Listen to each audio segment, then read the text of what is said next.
The new trailer for Avatar Fire and Ash was released yesterday, and it teased a darker turn that the saga is about to take. The Ash people's allegiance with the RDA and humanity sets the stage for all-out war, as they launch attacks on the other Na'vi, including the nomadic Wind Traders. The new trailer also showcases the film's varied themes of struggle, grief, division, and also the Sully family's mourning of Neteyam is intercut with tense scenes of a looming war, and this suggests that their personal loss will directly feed into the larger storyline. On the other hand, by aligning the Ash people with Quaritch, the story also complicates the traditional humans versus Na'vi narrative, showcasing how desperation and hardship can push even Pandora's native clans into morally grey alliances, and that nothing anywhere is pure black and white. Yet aside from these already known things, the new trailer also dropped 7 massive reveals that we will speak about in this video. 7 things that are mind-blowing and could alter the very storyline as the saga marches forth. So let's dive into them. Number 1. The Mangwan clan origins is revealed. The Mangwan clan, later feared as the Ash people, began much like any other Na'vi tribe.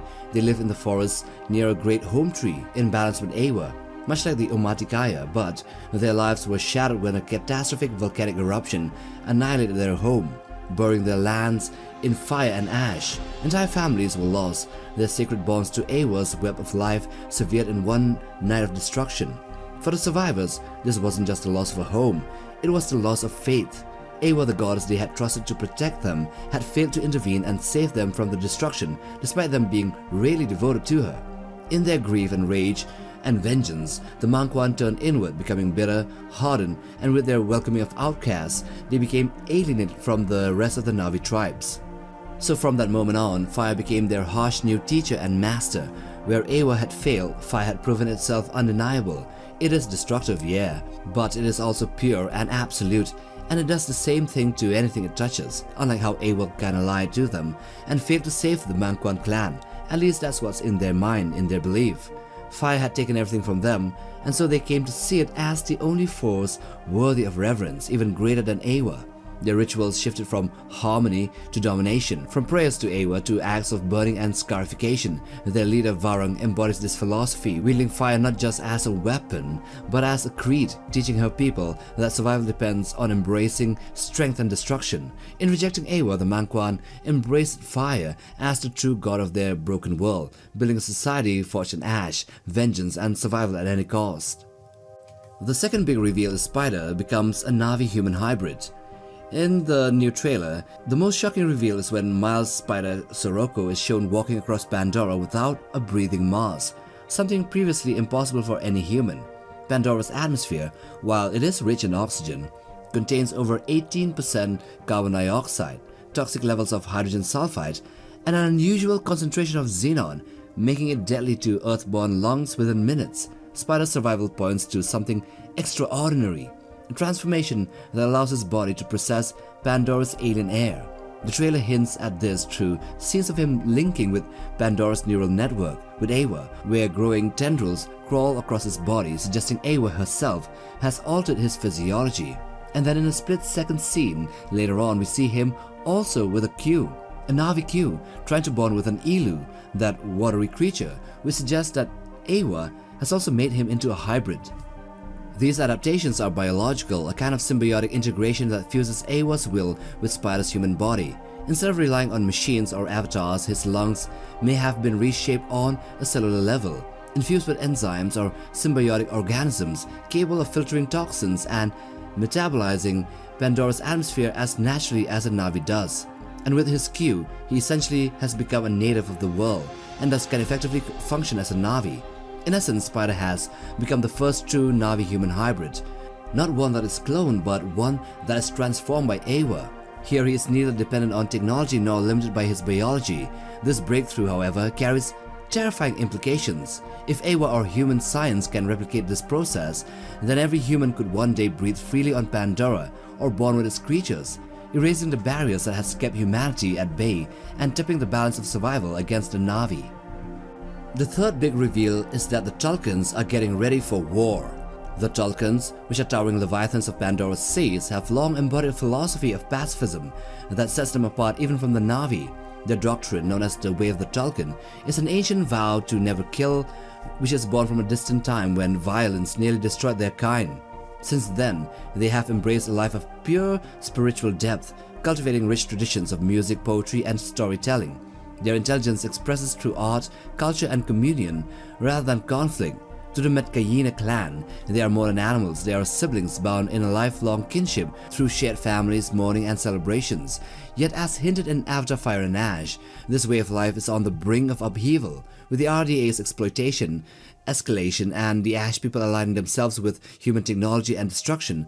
The Tulkun's refusal to fight threatens not just their survival, but Pandora as a whole. The trailer's striking image of 9 Tulkuns surfacing before Jake, Neytiri, Tonawari, and Ronald suggests a gathering, a council where the unthinkable will be discussed, breaking the way of the Tulkun, which may force them to shed pacifism and take up the mantle of war. And might I add, this here kinda reminds me of the meeting of the Ents and how they march on to Isengard later on in the movie Lord of the Rings: The Two Towers.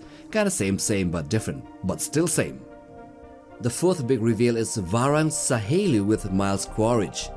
See, amongst the Na'vi sharing a Q connection, Sahelu is one of the most sacred and intimate acts possible, far beyond its practical use for bonding with animals.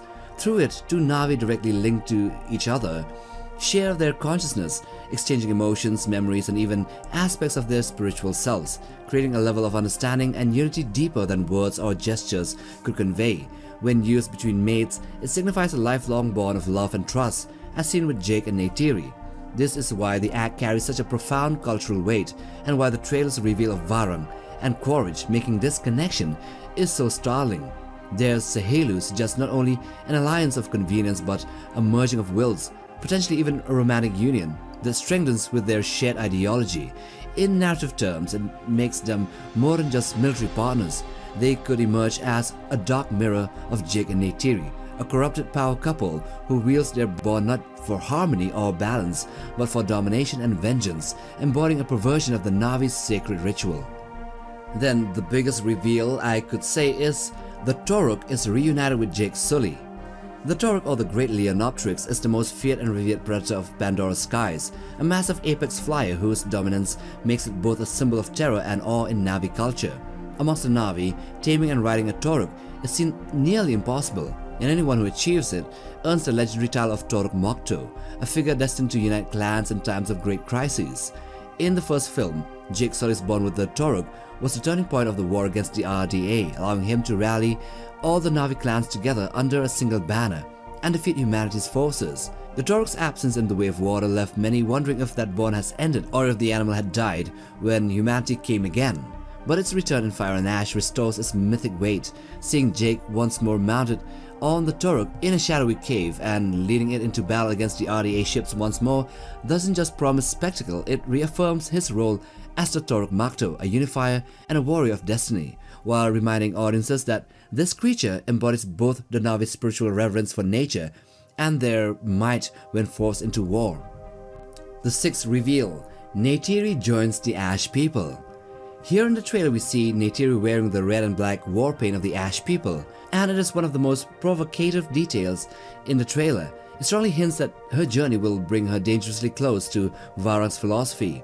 Throughout the Avatar saga, Neytiri has been defined by her deep loyalty to Eywa and her people, but she is also a character driven by grief and rage, something that is only magnified after the death of her eldest son Neteyam. The Ash people embodies the darker path of what happens when suffering eclipses faith in Eywa.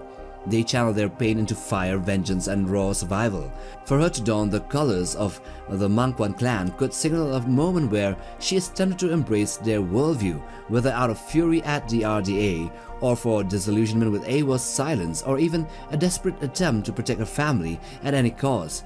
If Neytiri does temporarily join with the Ash people, it wouldn't really necessarily mean full betrayal, but rather a powerful narrative test of her character. And the seventh big reveal is that Kiri becomes Eywa incarnate.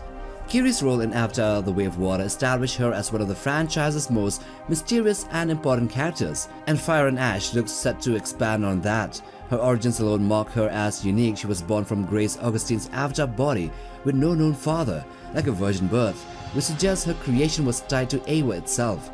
This is reinforced by her extraordinary abilities, such as her ability to constantly hear Eywa, communicate with Pandora's life forms on a deeper level, and even influence them, as seen when she commanded sea creatures against the RDA. In Fire and Ash, the brief shot of her invoking the Warrior Mother in a strange purple environment suggests that Eywa may be revealing new aspects of itself through Kiri, while her glowing bioluminescent dots underwater hint at her still testing the limits of her power. Rather than being Eywa literally reborn into the world, it seems that it is more likely that Kiri is Eywa's living extension, an incarnation, a bridge between the Na'vi and Eywa's massive consciousness throughout the planet.